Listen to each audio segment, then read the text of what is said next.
हमारा नया चैप्टर है, देखिए 2D का बेंसुरेशन में पॉलीगोन। और कोई भी फ्लैट शेप जो होता है कम से कम 3 हो, मतलब 3 से ज्यादा हो तो उसको हम पॉलीगोन बोलते हैं। ठीक है, तो ट्रायंगल, क्वाड्रिलेटरल, पेंटागोन, हेक्सागोन, हम लोग 4 तक तो ऑलरेडी पढ़ चुके हैं। पेंटागोन, हेक्सागोन में देखेंगे हम लोग। ठीक है, चलिए नेक्स्ट। तो इसमें 2 टाइप का पॉलीगोन होता है, कन्वेक्स पॉलीगोन और कॉनकेव पॉलीगोन। ठीक है, अगर सारा इंटीरियर एंगल 180 डिग्री से कम होगा तो उसको हम लोग बोलते हैं कॉन्वेक्स पॉलीगोन। ठीक है, और प्रत्येक जो डायगोनल होता है वो पॉलीगोन के अंदर ही जाएगा। और अगर कोई भी एक इंटीरियर एंगल 180 डिग्री से ज्यादा हो जाए तो उसका एक डायगोनल या एक से ज्यादा डायगोनल पॉलीगोन से बाहर भाग जाएगा। ठीक है, तो अगर एक भी एंगल जो है 180 डिग्री से ज्यादा होगा तो कॉनकेव पॉलीगोन हो जाता है। कॉनकेव? हाँ, कॉन्वेक्स जो होता है वो सारा अंदर ही रहेगा, 180 से कम होगा। अच्छा, ठीक है। हाँ। तो कॉन्वेक्स पॉलीगोन हम लोग ज्यादातर पढ़ते हैं, है ना। तो कॉन्वेक्स पॉलीगोन जो है अगर सारा साइड बराबर है तो उसको क्या बोलेंगे, रेगुलर पॉलीगोन। और प्रत्येक इंटीरियर एंगल भी बराबर होगा, उसमें एक्सटीरियर एंगल भी बराबर होगा। तो अगर रेगुलर पॉलीगोन 6 साइड का है, 6 वर्टिसेज है, 6 इंटीरियर एंगल है, 6 एक्सटीरियर एंगल है, और कभी भी कोई, इसको हेक्सागोन बोल देंगे, है ना। अगर कभी भी इंटीरियर एंगल और एक्सटीरियर एंगल का सम 180 होगा, कोई भी पॉलीगोन हम दो। ठीक है, कोई भी स्ट्रेट लाइन में ऐसा होता है। अब बताइए, सारे इंटीरियर एंगल जो पॉलीगोन का सम होता है वो कितना होता है, n-2 × 180, n-4 × 90, 2n-4 × 90, जो बोलो। प्रत्येक इंटीरियर एंगल को क्या होता है, सम जो है सम बटा n। अगर एक्सटीरियर एंगल है तो एक्सटीरियर एंगल का सारा सम कितना होता है, 360। तो उसका नंबर क्या हो जाएगा, 360/n। इसलिए हमको कभी भी साइड निकालना होता है तो हम ये ना करके ये यूज करते हैं क्योंकि ये आसान होता है ना। 60/n ये ऑलरेडी हम लोग सर्किल में भी देखे थे। तो अब देखिए पॉलीगोन में क्वेश्चन दिया हुआ है, interior angle of regular polygon. Regular polygon का इंटीरियर एंगल दिया हुआ है जो एक्सटीरियर एंगल से 140 ज्यादा है, तो साइड क्या होगा, नंबर ऑफ साइड क्या होगा। ये तो सिंपल क्वेश्चन है। 140 ज्यादा है? हाँ, 140 ज्यादा है, इसका मतलब कि i माइनस ई जो है 140 है, और i प्लस ई आपको 180 पता है। अच्छा, तो 2e कितना हो जाएगा, अरे 2i 180 प्लस क्या, किसका पूछा है, नंबर ऑफ साइड पूछा है, तो e निकालो, दोनों को डिफरेंस कर दो। तो 180 माइनस 40 20 आ जाएगा एक्सटीरियर एंगल। एक्सटीरियर एंगल 20 आ गया तो 360/n ले लेते हैं हम लोग, n निकालने के लिए 360 एक्सटीरियर एंगल। तो 360/20 करिएगा तो 0 से 0 18 साइड है, समझ में आ रहा ना। तो सबको एक्सटीरियर एंगल में ही निकालने की कोशिश करिए।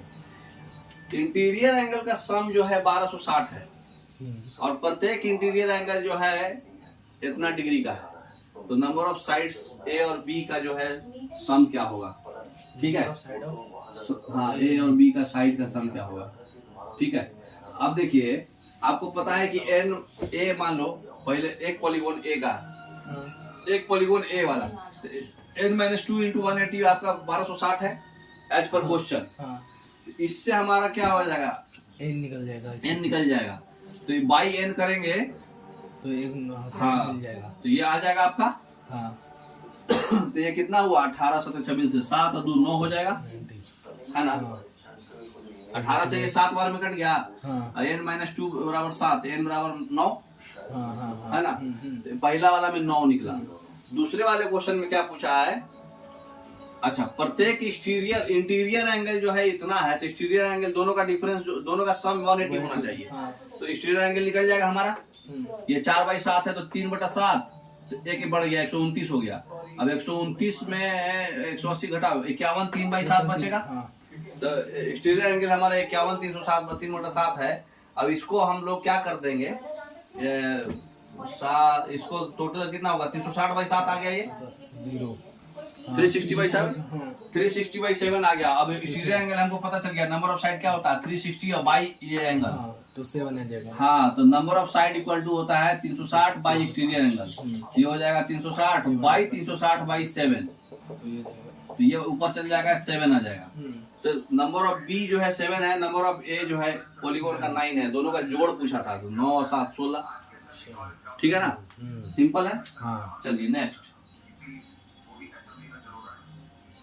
अब क्या क्वेश्चन पूछा है, नंबर ऑफ साइड्स जो है रेशियो 2 रेगुलर पॉलीगोन का 5:3 है। अगर प्रत्येक इंटीरियर एंगल पहले पॉलीगोन का 156 है तो प्रत्येक इंटीरियर एंगल दूसरे पॉलीगोन का पूछ रहा है ना। चलिए अच्छा, दो पॉलीगॉन का रेशियो लेना है खाली, ठीक है। सेकंड पॉलीगॉन का। अच्छा, तो ये जो अब देखिए ये 5:3 है, ठीक है। तो एक्सटीरियर एंगल कितना हो जाएगा? पहला दिया हुआ था, पहला पॉलीगॉन का 156 है, तो 24 हो गया तो पहला पॉलीगॉन का। तो नंबर ऑफ साइड्स कैसे पता चल जाएगा? 360/n से सीधा सीधी 15, तो 15 साइड का वो पॉलीगॉन है, ठीक है। और ये 5:3 के टर्म में है, तो दोनों को जोड़ दोनों का 15 से लीजिएगा तो ये 5 का 3 गुना हो रहा है, तो 3 का भी 3 गुना होगा, है ना। तो 9 हो गया, तो 9 हो गया। तो आपसे पूछा क्या था इंटीरियर एंगल? 360/9 40 दोनों का, है ना। तो ये 40 क्या आया? Exterior angle. तो इंटीरियर एंगल कितना होगा? 180 140। अब रेगुलर पॉलीगॉन का जो है साइड दिया हुआ है 4p+2 और नंबर ऑफ साइड जो है p पॉजिटिव इंटीजर है। What is the ratio measure of integer? देखिए कभी भी पॉजिटिव इंटीजर दिए तो हम लोग p को 1 मान लो, सिंपल कैलकुलेशन करने के लिए, ठीक है। अज्यूम कर लेंगे p पॉजिटिव इंटीजर दे रहा है ना, तो p को हम लोग 1 पुट कर लो, तो 1 पुट कर लीजिएगा तो 4p+2 कितना हो जाएगा? 6। तो ये 6 हो गया। अब इंटीरियर एंगल कितना दिया हुआ था क्वेश्चन में? What will be the ratio of the measure of its interior angle exterior angle दोनों का रेशियो, है ना। तो जब 6 साइड का भुजा रहेगा हेक्सागोन और रेगुलर रहेगा तो 120 डिग्री बनता है उसका 120 डिग्री। हेक्सागोन का एक एक एंगल 120 डिग्री बनता है। अब नहीं पता है तो आप डायरेक्ट फॉर्मूला लगाइए, n-2 × 180 और डिवाइडेड बाई 6।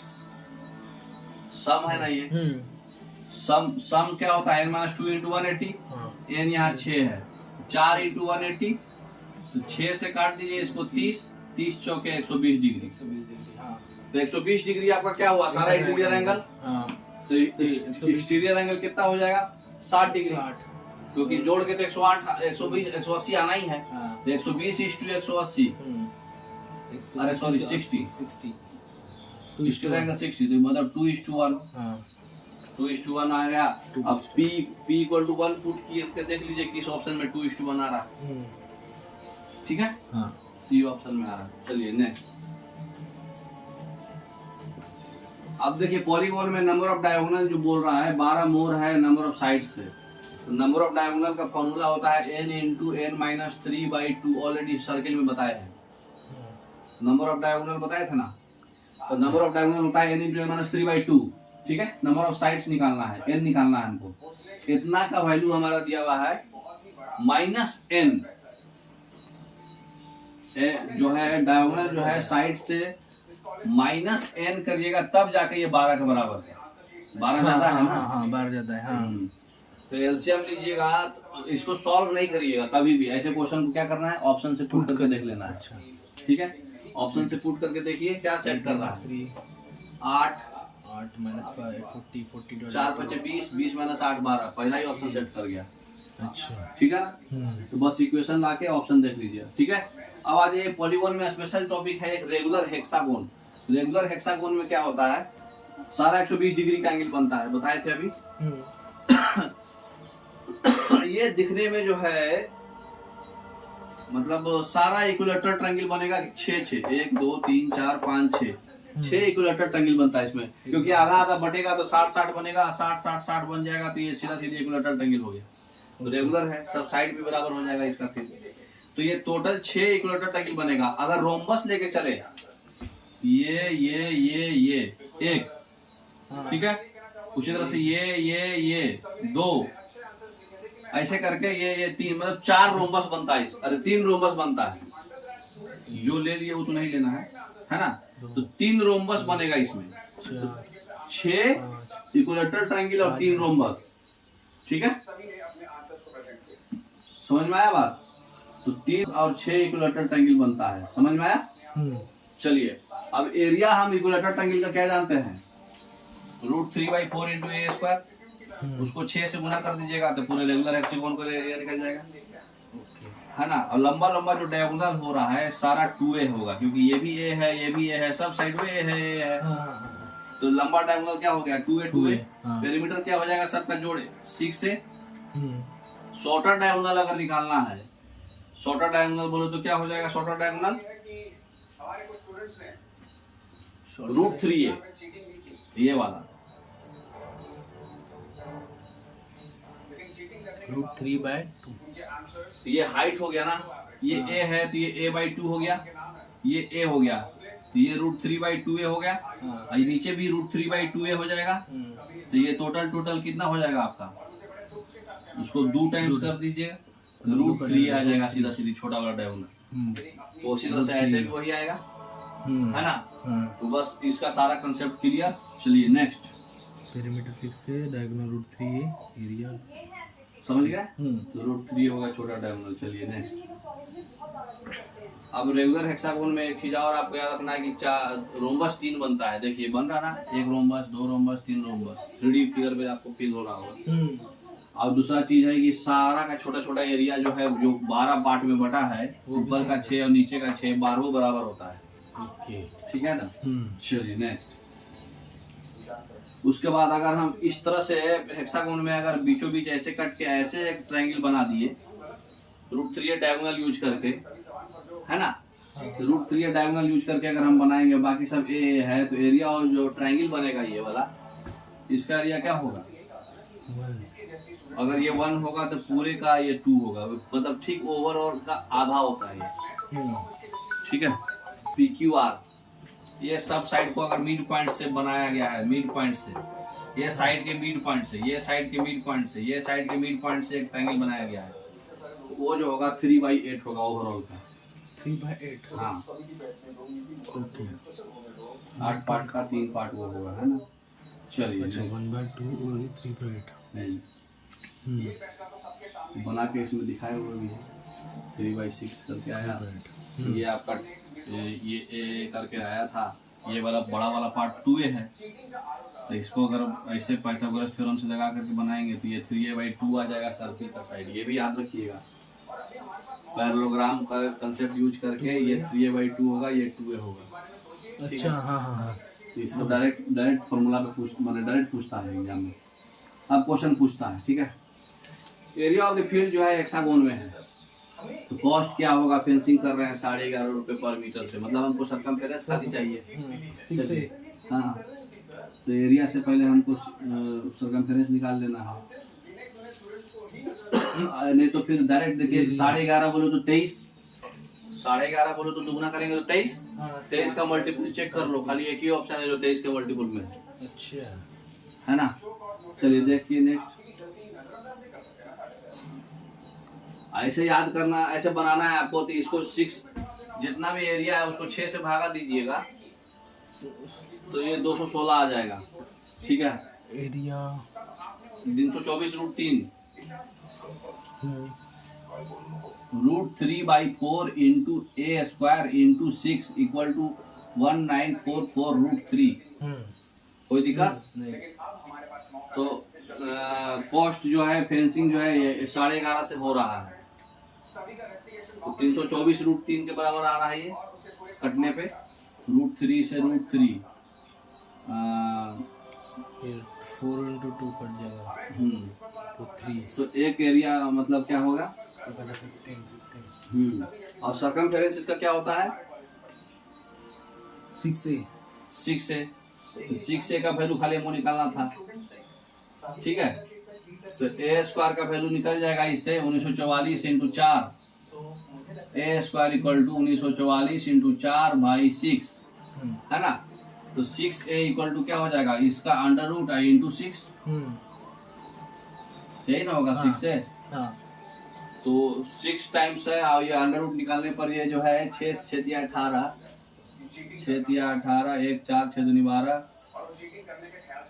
6 18, 1 4 6 2 12, 2 4 328, 328 गुने 4, तो 324 √3 आएगा पूरा सॉल्व करने पे। ठीक है। तो 324 √3 का जो है क्या बोलते हैं 324 √3, और उसको फिर मल्टीप्लाई करेंगे तो 18 दूनी 2 6 36 36 होगा 216 आ जाएगा फाइनल। ठीक है। तो 216 आपका पेरीमीटर आ जाएगा। 6 से मल्टीप्लाई करने पर, हाँ। ठीक है। तो 216 इंटू 11.5 रुपया, 11.55। नहीं तो 23 के मल्टीपल चेक कर लो, है ना। चलिए देखिए डायरेक्ट रूट आ रहा है ना, देखिए ना 328 गुने 4 करिएगा तो 1444 आएगा, जो कि 38 का रूट आता है। 38 इंटू 6, 6 8 है 48, 28 चौके 112, 328 चौके। एक बार मतलब सॉल्व करिएगा इसको, सिंपल आंसर आएगा, है ना। इसको डिलीट कर दे रहे हैं। अब रेगुलर हेक्सागोन जो है उसमें सर्किल डाला हुआ है, ठीक है। तो हमारा एरिया क्या होगा, चलिए देखिए। सर्कल बैकग्राउंड से क्यों आ रहा है। रेगुलर हेक्सागोन है सर्कल, उसमें जो है रेगुलर हेक्सागोन में सर्किल सर्कमस्क्राइब किया हुआ है जिसका रेडियस इतना है। तो हेक्सागोन का एरिया क्या होगा। तो रेगुलर हेक्सागोन है तो √3/4 इंटू ए स्क्वायर इंटू 6 फाइनल एरिया, है ना। तो 4.25 सेंटीमीटर बोलो तो 9/2 सेंटीमीटर, है ना रेडियस। जो उसका रेडियस है वही उसका क्या होगा, एरिया हो जाएगा, मतलब यूज हो जाएगा साइड की तरह। तो √3/4 इंटू ए स्क्वायर, तो उसका 9/2 का स्क्वायर इंटू 6 कर दीजिए, है ना।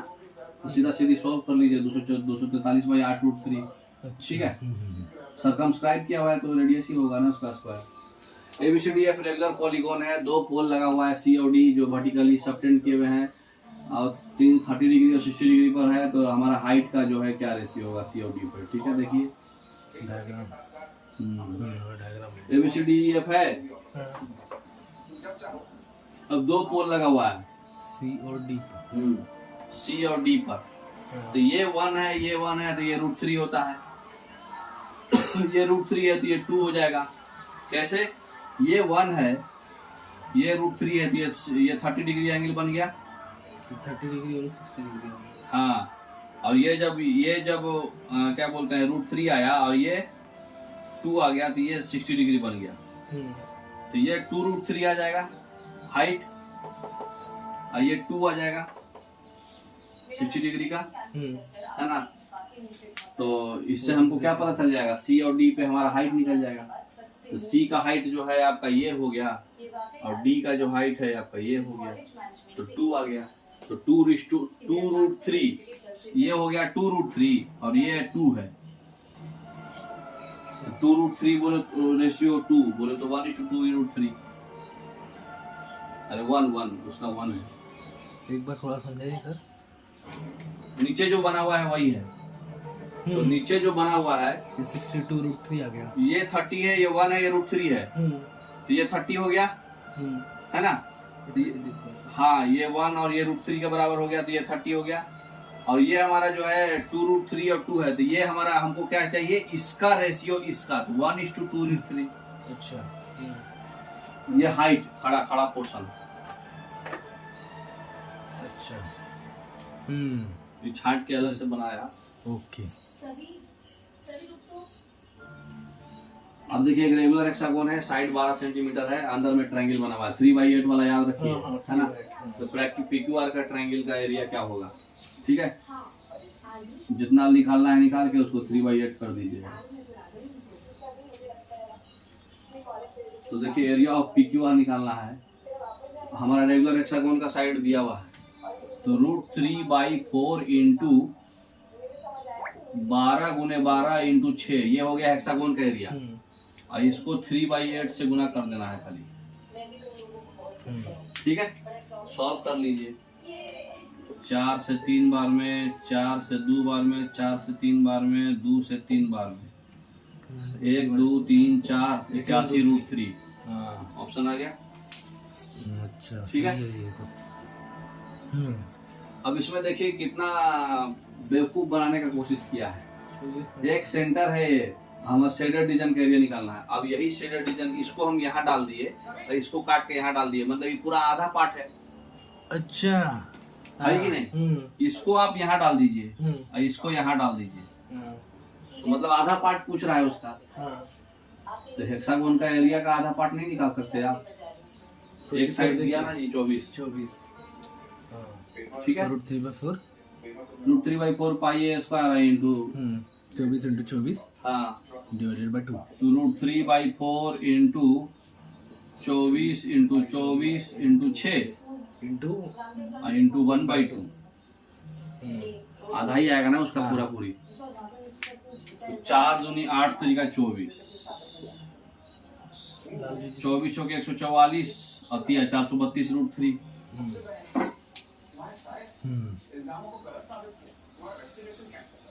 तो उसको काट के देखिए, डाला हुआ है, आधा पार्ट लिख गया ना। नेक्स्ट खत्म। Okay, thank you. आपका 2D खत्म हो गया मेंसुरेशन का। कल से हम लोग मेंसुरेशन 3D पढ़ेंगे, वॉल्यूम टू वॉल्यूम, ठीक है। सरफेस एरिया, वॉल्यूम, वो सब, है ना। Okay, thank you.